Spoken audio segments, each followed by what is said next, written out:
On revient avec eux pour la suite de votre émission Regard croisé. Vous êtes sur New World Info. La commission électorale nationale béninoise autonome a rendu public le calendrier des élections législatives du 8 janvier prochain, 8 janvier 2023. L'exercice avait déjà eu lieu à Cotonou en présence des parties prenantes au processus. Heureusement, les partis de l'opposition vont également participer à ces élections législatives à venir. Et ce qui est intéressant, on commence par vous, Pascal Edo Abové. Ces élections législatives seront sous le signe de la parité. On sait que le président Patrice Talon a fait tellement de réformes. Ces réformes, on les voit également au niveau de la parité et surtout au niveau des élections dans ce pays. Bien, oui, il y a des efforts considérables qui sont faits au Bénin et je crois que les autorités béninoises sont à féliciter pour ces efforts, mais véritablement le problème se pose. Je ne sais pas si aujourd'hui toutes les conditions sont réunies pour vraiment atteindre les objectifs assignés à ces réformes-là. Quand vous voyez au niveau des maires, il y a à peine 2%, 2, quelque chose des maires, et sur le nombre de conseillers, vous allez voir 4, quelque chose sur l'ensemble. Et donc on se dit, ben, au Bénin, est-ce que vraiment la population est prête à vraiment accepter les femmes? Est-ce que les femmes étaient toujours candidates à ces élections? Maintenant, la parité, pourquoi? Est-ce que les conditions sont réunies vraiment pour vraiment permettre aux femmes d'accéder, ou bien d'être à ces postes en nombre important? Est-ce que la population est d'accord? Je crois qu'il ne suffit pas seulement de faire des réformes sur papier. Il faut interroger peut-être. Oui, la psychologie de la population. Est-ce que vraiment au Bénin, les gens sont prêts? C'est la question. Donc, moi, je dis, réforme sur papier, oui, vrai, c'est vrai. Hier même, j'ai suivi... le PNUD a signé un accord, a signé un partenariat avec les organisations de femmes. Je pense quand même que ces initiatives sont encouragées, mais fondamentalement, que ce soit au Bénin ou bien dans nos pays, il faut vraiment attaquer les vraies causes les vraies causes de cette situation qui fait que les femmes n'arrivent pas vraiment à atteindre un niveau donné. Aujourd'hui au Togo, quand on voit l'exemple de Togo, c'est qu'il y a eu des efforts, mais on se demande est-ce que les femmes font mieux que les hommes? Voilà. Alors, Firbe Tekou Agbo, Pascal Edo Abové a posé une question intéressante. Parité, pourquoi? Est-ce qu'on a eu à interroger la population, surtout sur le plan psychologique, là-bas au Bénin, avant d'aller à ces réformes? Ou bien c'est une manière pour le président Patrice Talon de prouver encore une fois de plus qu'il a sa manière de faire la politique dans son pays? Non, vous savez, c'est comme Patrice Talon, j'ai 3 choses à faire développer. La première chose, Patrice Talon, c'est quelqu'un qui s'est montré un peu dictateur lorsqu'il est arrivé au pouvoir. Donc, il a écarté l'opposition, il a fait des lois beaucoup plus personnelles. Loi institut personnel, comme on le dit en droit. Il a enfermé certains opposants, il en a chassé d'autres hors du pays et il ne participe même pas trop à certains sommets internationaux. La justice aussi avait brandi beaucoup de choses. Oh non, c'est ça, c'est la politique. Les faiseurs du droit ont toujours eu des soucis. Donc, il n'avait pas trop de considération à certains sommets qui étaient organisés à l'international avec la CEDEAO, l'Union africaine. Il se faisait toujours représenter. Mais aujourd'hui, après le premier mandat, on voit déjà maintenant un Patrice Talon beaucoup plus ouvert, qui participe maintenant régulièrement au sommet de la CEDEAO et qui reçoit un président français qui va en France, vous voyez, donc il est en train de devenir maintenant un président d'ouverture. Parce que je me dis qu'il s'est dit qu'il a déjà atteint un certain nombre de ses objectifs fixés. Donc il faut aller à une autre étape. Aujourd'hui, c'est la deuxième observation. J'ai l'impression que Patrice Talon veut plaire aux Onusiens, veut plaire à la communauté internationale. Ouais. Il veut plaire à la communauté internationale. Et aussi... Vous pensez que c'est la communauté internationale donc, qui exige cela? Oui, parce qu'il y a beaucoup de choses qui font rentrer de l'argent dans des pays, dans les États sud-africains. Il y a l'histoire des LGBT qui font rentrer beaucoup d'argent. Vous avez l'exemple du Gabon. Il y a ces histoires de climat qui font rentrer beaucoup d'argent. Et il y a aussi cette histoire de parité femmes. lorsque vous promouvez la femme dans votre pays, vous avez beaucoup d'argent, vous avez beaucoup de projets à l'international. Et ces projets dont on vous donne de l'argent, vous venez les réaliser dans votre pays. Et ça, c'est un point important parce que ça en a besoin d'argent pour pouvoir transformer de façon structurelle et conjoncturelle la République du Bénin. C'est à ce niveau. Et l'autre point aussi, c'est qu'il est en train d'imiter aussi le président du Togo. Il imite le président du Togo parce que la Bové l'a souligné tout à l'heure. Oui, il imite le président du Togo. À l'Assemblée nationale au Togo, on a une femme. Secrétariat de la présidence de la République, on a une femme. Premier ministre, on a une femme. Ministre de l'énergie. Ministre de l'énergie, femme. Entre-temps, ministre des Armées, une femme aussi. Ministre des Sports, économie numérique, une femme.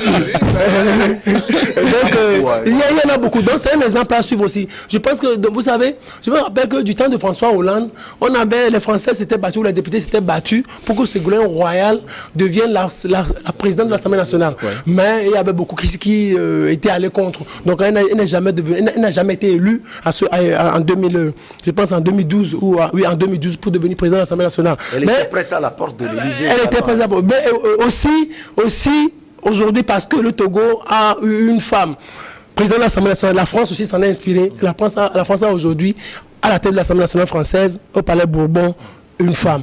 Aussi, en Allemagne, on a copié le Togo. Le ministre de la Défense de la République d'Allemagne, c'est une dame. Donc le Togo fait de ces efforts-là qui plaisent à la communauté internationale. Mais Pascal Bové a souligné un point important. Est-ce que ça donne des résultats escomptés?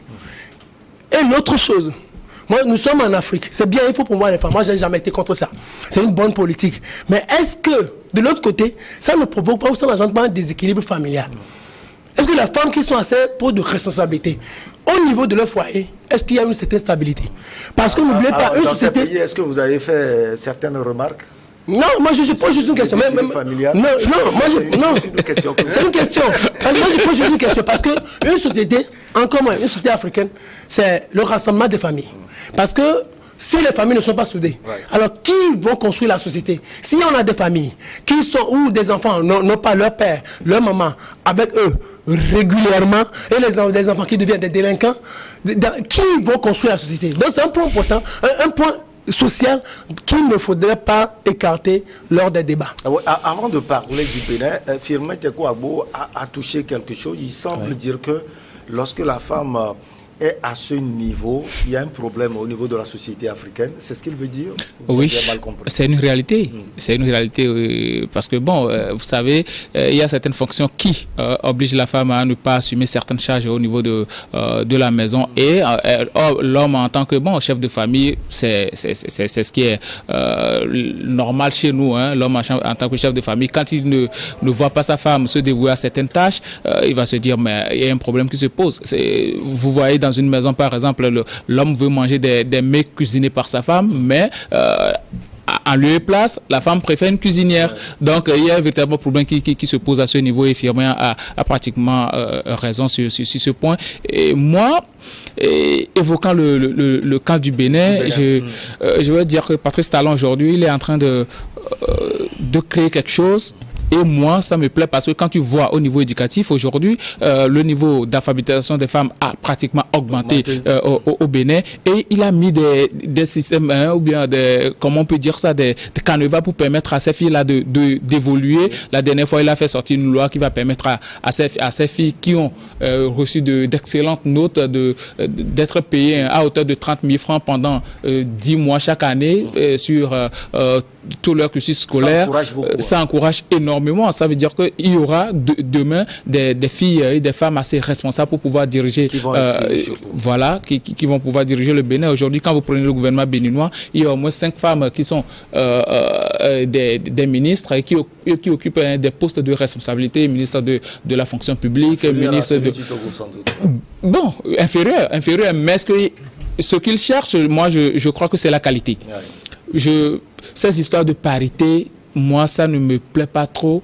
J'aurais préféré qu'on parle plutôt de mérite.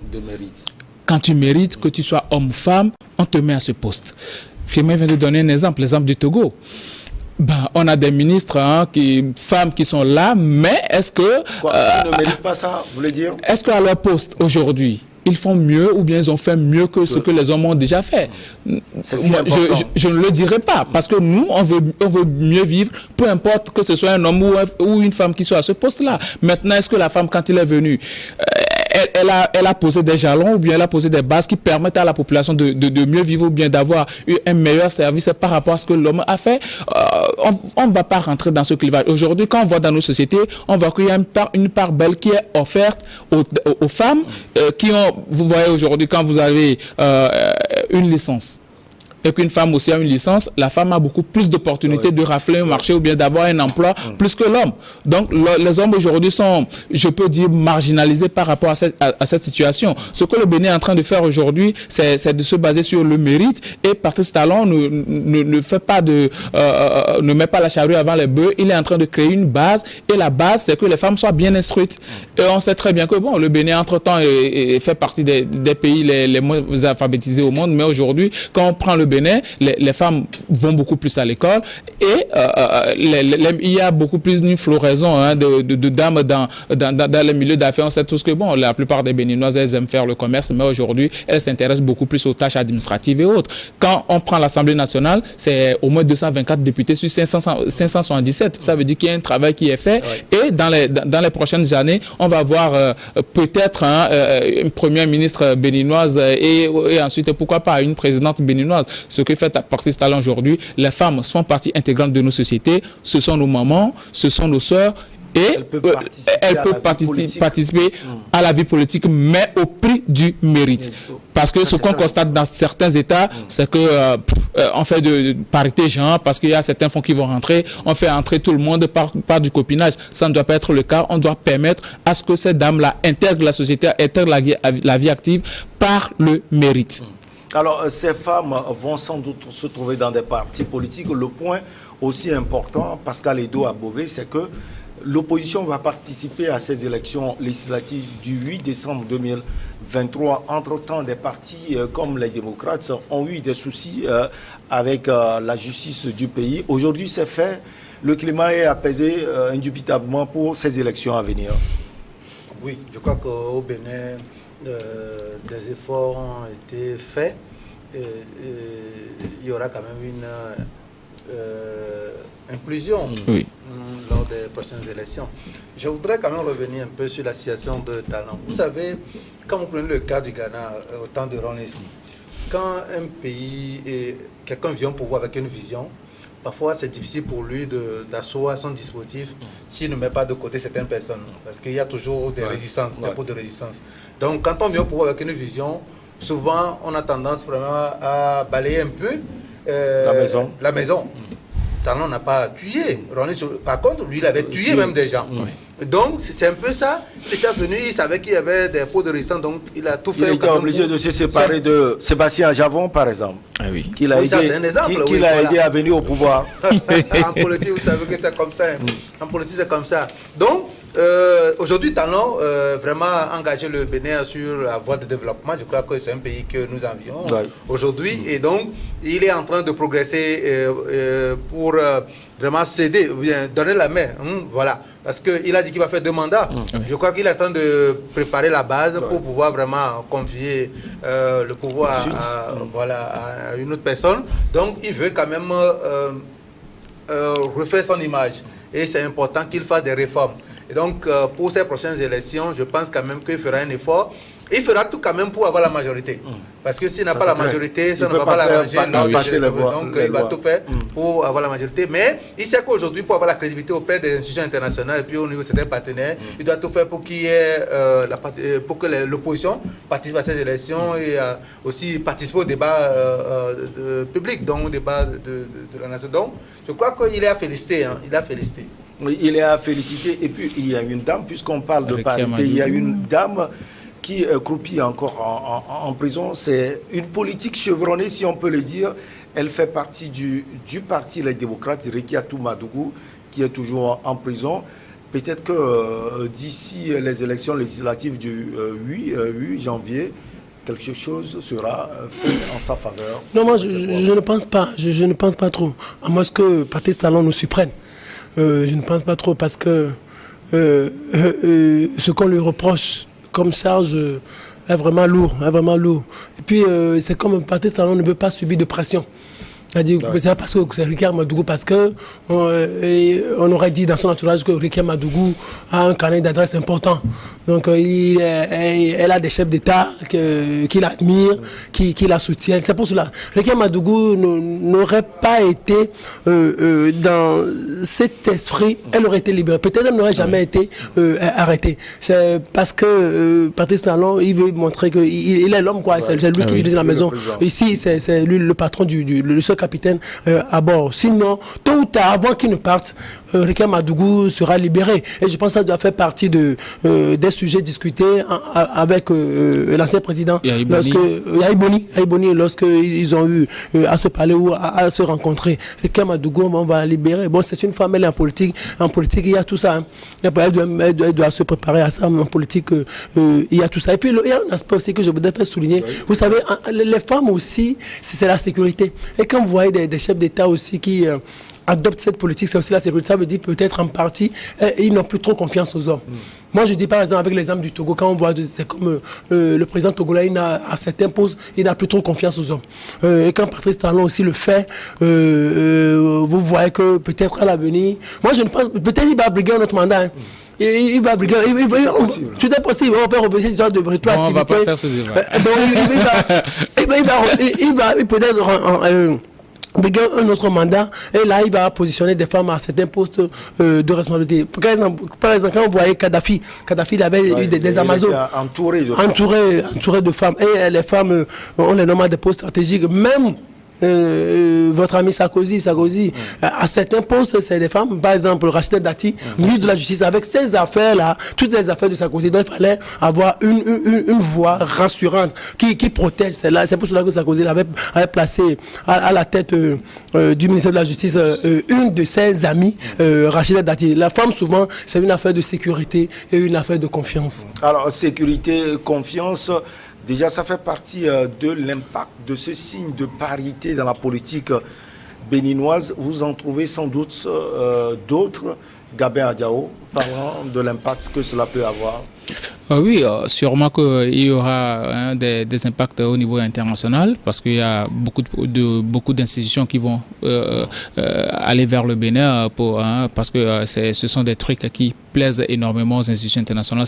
C'est écrit d'ailleurs dans la plupart de leur cahier de charge, et quand vous acceptez leurs conditions carrément, ils vous accordent énormément de financement. Et aussi au plan national, je pense qu'il y a beaucoup de choses qui vont changer. Beaucoup de filles vont s'intéresser beaucoup plus à la chose publique, à la res publica, et pourquoi pas permettre à ce que l'État évolue vers d'autres dimensions, parce que je viens de le dire, les femmes font partie intégrante de nos sociétés. Ce sont tout aussi des citoyens, tout comme les hommes. Et quand ils méritent un poste, il faut le leur donner. Et aujourd'hui, je pense que le Bénin est sur cette voie-là.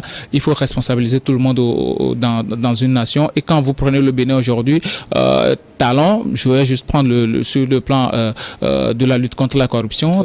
Talon a fait un travail assez mémorable aujourd'hui. Quand vous voyez le Bénin, bon, c'est un pays qui n'a pas assez de ressources minières. Hein. Ils produisent juste du coton, et ils ont un port qui n'est même pas en eau profonde. Mais quand même, quand vous voyez le pays, il y a un travail énorme qui est en train d'être abattu là-bas, et ça montre à suffisance que les Béninois sont impliqués. Et aujourd'hui, ils comprennent tous ce que Talon avait fait quand il était venu au pouvoir.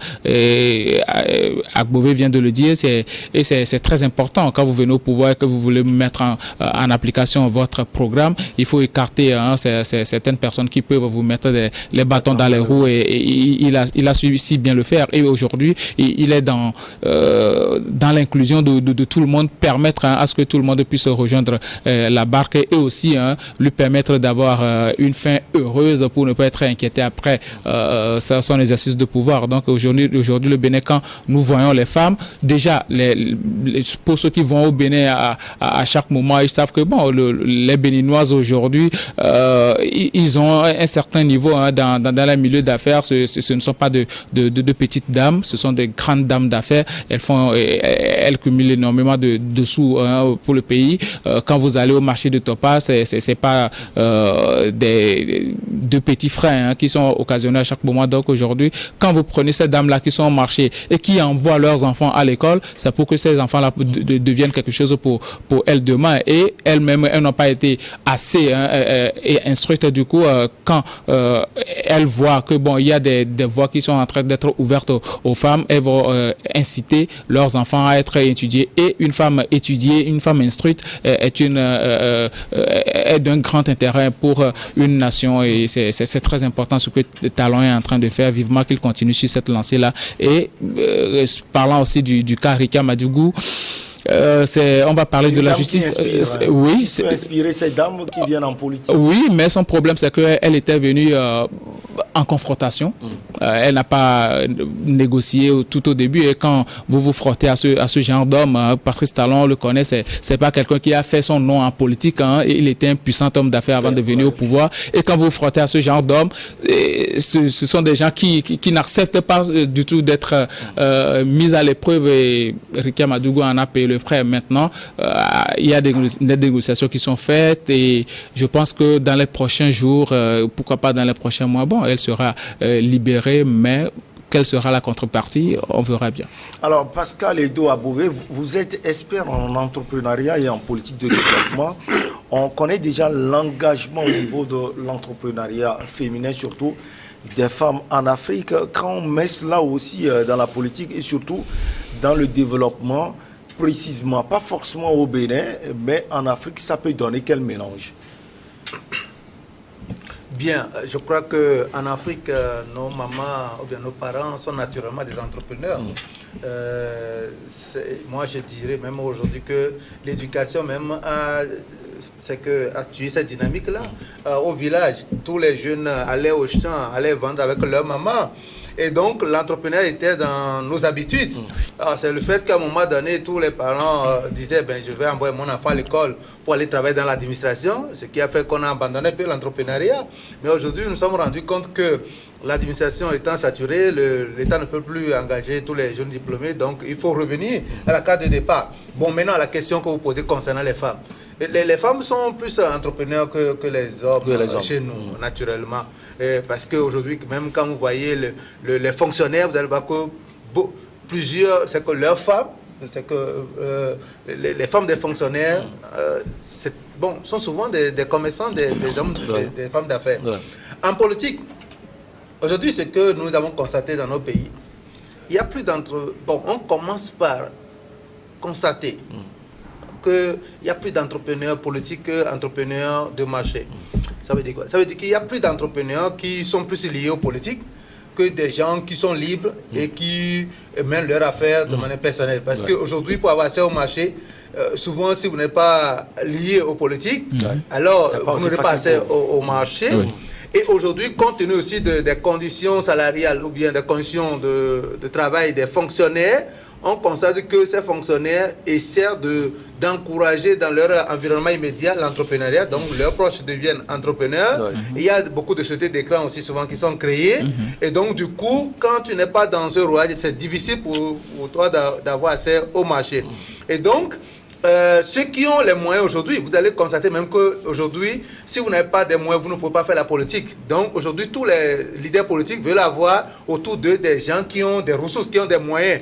Et donc, les hommes politiques commencent par mobiliser, ce n'est pas aujourd'hui. Dans les pays développés aujourd'hui, vous allez voir que la politique aujourd'hui, c'est une question de moyens.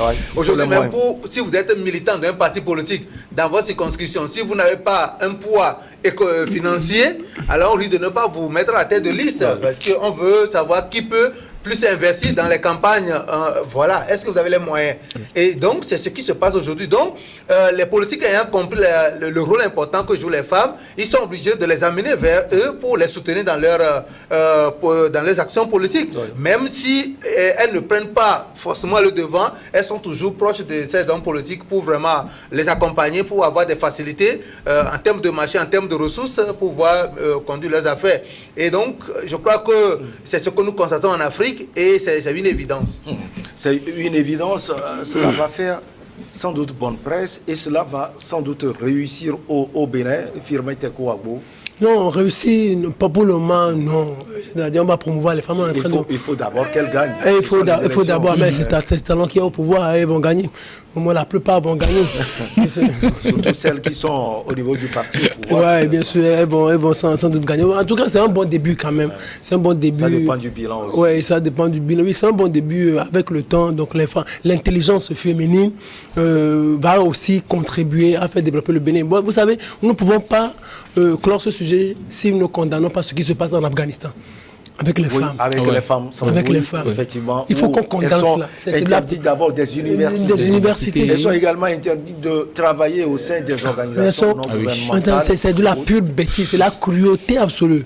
La criminalité du 21e siècle, c'est ça. Mais c'est quoi cette histoire? Vous savez, c'est-à-dire, comment, je ne sais pas comment ils réfléchissent, ceux-là qui dirigent l'Afghanistan. Comment ils réfléchissent? Et s'ils se positionnent sur les 5, 10, 20 années à venir.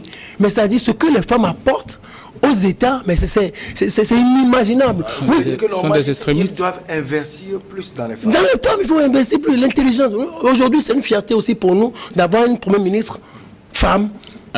C'est une fierté. Président de l'Assemblée, femme, c'est une fierté. Ministre des Sports, femme, c'est une fierté. Regardez, même, il y a, je pense, la secrétaire générale du gouvernement, de la présidence, Sandra Bamba Johnson, qui a reçu 2 prix à l'international. Ça fait rayonner l'image du Togo. Docteur, s'il vous plaît. Docteur, vous imaginez, c'est une fierté pour le Togo. Si on n'avait pas investi dans l'éducation de cette jeune dame, est-ce qu'elle serait aujourd'hui à ce niveau? Est-ce qu'elle serait aujourd'hui en train de servir la nation togolaise? C'est parce qu'on a investi à un moment donné dans sa vie et qu'elle est devenue ce que nous applaudissons tous aujourd'hui. Donc dans ce genre de situation, il faut condamner avec véhémence, avec la dernière rigueur, ce que cette bêtise, cette criminalité que les autorités afghanes sont en train de commettre. C'est la plus grosse des bêtises. Les talibans, c'est des bêtises, il faut les chasser du pouvoir. Et un mot sur ces histoires de parité. Surtout, il va falloir qu'on adapte ces parités-là à nos réalités en Afrique, parce que faudrait pas que les promotions professionnelles empiètrent sur la vie du couple. C'est très important de pouvoir adapter ce genre de choses à nos réalités. Pascal, vous avez voulu ajouter quelque chose? Oui, je crois que la politique de parité doit être progressive. Je pense que il faut une bonne base. Mais quand même, il faut quand même poser la base juridique, mais dans les faits, il va falloir qu'on puisse travailler pour amener la population à adhérer à cette idéologie pour que ça puisse marcher. Donc selon Firmin Teko Agbo, le Togo fait bien, le Bénin est en train de bien faire, l'Afghanistan doit revoir ses copies. On va marquer la pause pour le journal et après on revient avec vous, chers experts.